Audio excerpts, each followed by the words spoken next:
in 1920 is partly painful. The spectacle of all that happened. Cocteau could get Diaghilev or Chanel to support extravagant projects involving dance and literature and art and music, the histories of which are haunting to me. Such projects were developed with relative ease, and the milieu was more permissive.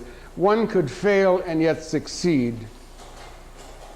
Parade lasted only 2 nights and made its principals into famous people.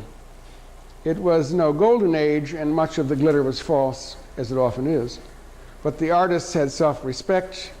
They needed their benefactors, but they didn't need to bury them in triplicate supplications. They had time to think and drink and talk. They had that leisure and measure that Edmund Wilson wrote about to Scott Fitzgerald. And what vitality the period had. All this is what has drawn me to Paris in the 1920s, but there is no more Paris like that, not even in France. Before he died in the 1960s, Cocteau said as much. We all had to live together a great deal, which isn't the way nowadays. People live together less, I think. At certain times in my life, we were constantly with each other, talking, discussing the same things, trying out our work before presenting it. Now it is not like that. There is only solitude. And perhaps we used to put more of ourselves into that fun than goes into work, that pretends to be serious but really is not. I mean that a poet owes it to himself to be a very serious man, and yet out of politeness to appear the opposite. I think that in this way we lent an air of fun to something that was perhaps more than fun.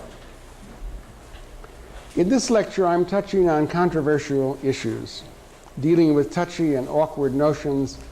I'm being embarrassing and leaving myself open to embarrassment. But I want to ask some of the questions that need asking about the relationship of music to the rest of life.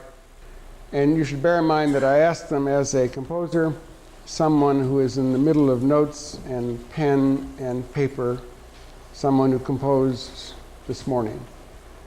Now I'd like to present our guests, Cecily O'Reilly,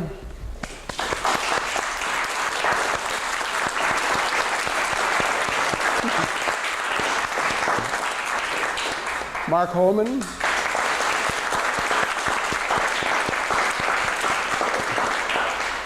Dave Rice,